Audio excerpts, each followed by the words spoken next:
Hello and welcome to the latest in our series of Our Lockdown Stories, which is a series of short videos in which I am interviewing certain KLS members about their life as a member and also about their experience in lockdown over the last few months. And we've got a very special guest for this episode. Carolynne is not only a member of Kingston Liberal Synagogue, she is actually the head teacher of our Cheder, our Saturday morning school for children between the ages of 5 and 16, which we call Beitenu. So Carolynne, thank you so much for joining me today. You're welcome. So Carolynne, can we start by just telling us a little bit about your background as a KLS member? Sure. So I've got two sons, and when the eldest was about 7, I suddenly had this panic. We'd moved into Reigate, where we live now, hadn't got around to joining. It's one of those, yes, we'll join, yes, we'll find another synagogue. And suddenly realised a couple of years had passed and we weren't members of a synagogue, and I didn't want to be one of those parents at the age of 12 suddenly demands that a synagogue takes my son through the whole journey of bar mitzvah in 6 minutes flat. So that was, I guess, what made me realise that we needed to find a synagogue. So we started looking at what was local. Well, where we live, there is nothing. So we were looking at either KLS or Brighton, which are about equidistant from where we live. And the plan was we would go to KLS, experience it, go to Brighton, experience it. So we went to KLS and never got as far as Brighton. One of the things I particularly liked about KLS and what drew me to it in the first place was that their religion school, as you said, called Beitenu, which means our house. So it's more than just a school, it's our house, it's more personal. So what drew me to the synagogue in the first place was the fact that a religion school's on a Saturday, and that the children are then just absolutely part of the community. Up frowned upon, they are there, they are part of the Saturday, Shabbat, everything. And when I grew up in Reform Judaism. Shul was shul, Cheder was Cheder, Cheder Sunday, shul Saturday, and there the twain shall meet. So the only time that children at Cheder went to shul was high days and holy days, and if we went to the service, we were frowned upon. Children, should be seen and not heard, and that absolutely is not KLS, and that's more than anything that what drew me to saying this is for us, and just the warm welcome that we got and everything that was just so positive. So that's when we went. And I guess haven't looked back. So both boys have been bar mitzvah there. In fact, my husband was bar mitzvah there. In fact, I'm the only one in our family that hasn't had a bar or bat mitzvah, but I just don't tell me to have one. It's not happening. Okay, fair enough. We won't go there then. Not now anyway. Okay.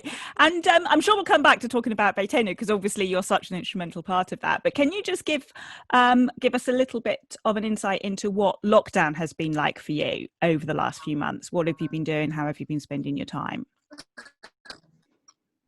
Sure. So for the first couple of months, 6 weeks or whatever, approximately, I was furloughed. So I was loving lockdown, apart from the reason that we were locked down. So it was lovely being at home. It was lovely suddenly, oh gosh, doing the terrible housewifey things, but, cooking and baking and doing that whole lockdown thing. And I'm sorry, there's a helicopter overhead now. That's really bad timing. That's okay. So I just really enjoyed it. I got into Pilates. I was doing Pilates 3 times a week. It's become like my mantra, and it was lovely. And then annoyingly, I actually had to go back to work, but it is what it is. So I work in my family's podiatry practice, and so we weren't allowed to operate initially, and now we are. And ironically, actually, I'm working more days at the moment than I was pre-lockdown because of the extra needs and so on and so on. So that's what I'm doing, but I'm still keeping up the Pilates 3 days a week. Very good. Good habits. Good habits have started. Now, as I mentioned, you are the head teacher of Beetonu. And I'm going to ask you to tell us a little bit about how you've coped as Beetonu during the lockdown, because it's pretty impressive, I have to say. Yeah, so we're not a huge religion school, but we've got a real core of children who come regularly. And literally, we went from being at the synagogue one week to Zoom classes the next. And we had Zoom classes every single Saturday morning. With the amazing teachers who just kept going and picked up the mantle and ran with it. We combined the younger years, which is Kita Bet and Kita Gimel, which are from age 6, actually, because we currently don't have any members with younger than that. So age 5 to 10. Kita Bet and Kita Gimel. So we combined those into one class, and then the B'nai Mitzvah class. And then separate to that, the Kabbalat Torah class, which is the class that's post Bar Mitzvah. The KT class don't meet every week, but the core B'nai Mitzvot and Bet and Gimel met every week. And the teachers were teaching them. So with the B'nai Mitzvah, they were having some 1-to-1 or 2-to-1 Hebrew lessons staggered across the morning, and then they were having one session that was for all of them, that was not so much about learning for their bar mitzvahs, not learning for their portions, because to quote our previous B'nai Mitzvah teacher, he always said a bar mitzvah is for life, not just for the presents.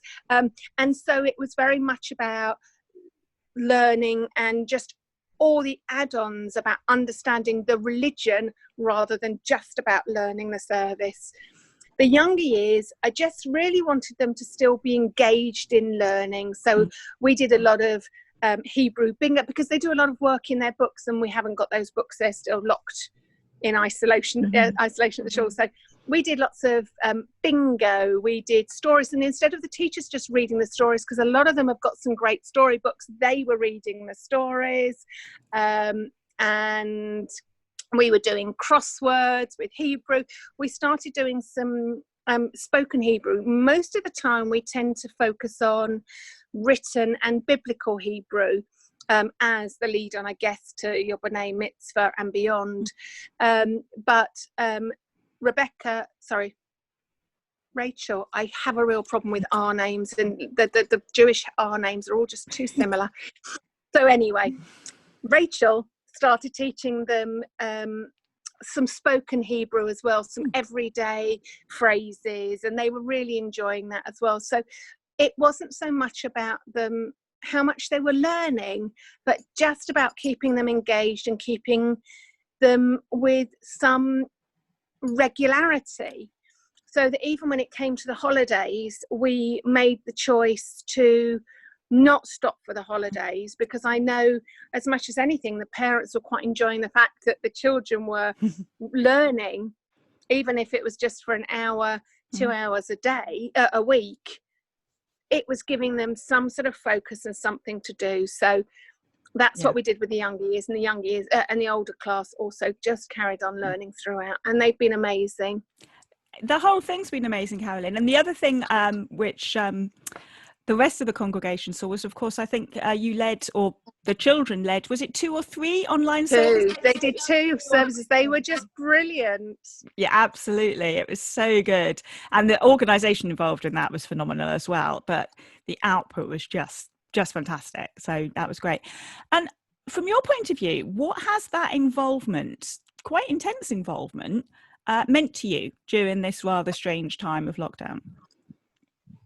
Again, it's just that connection and that feeling that we're achieving something, and just the parents that were coming back saying the kids are loving it, to me was really important. And I guess that's what it's about. It's not about me. It's It's about the children feeling that they are doing it, whether they were bouncing around on their head during the service, during the teaching, which sometimes they were.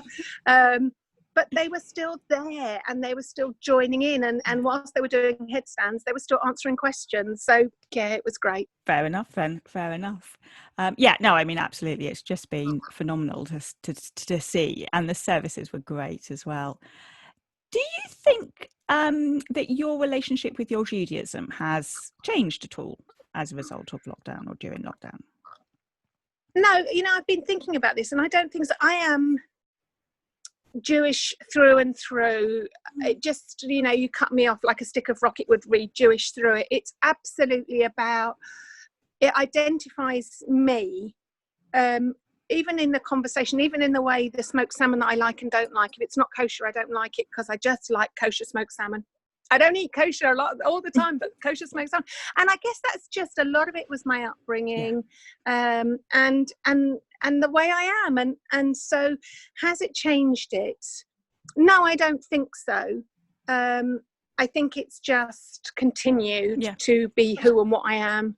Fair enough. Fair enough. And what have you learnt during the lockdown, would you say? Apart from Pilates. And gardening. And I know that you and I I don't get gardening, but gardening has a bit. What have I learned? I think I've probably learned to appreciate what we have, and enjoy what we have, and the time with friends and the time and I appreciate Zoom. Where would we be? If this had happened 5 years ago, where would we be without Zoom?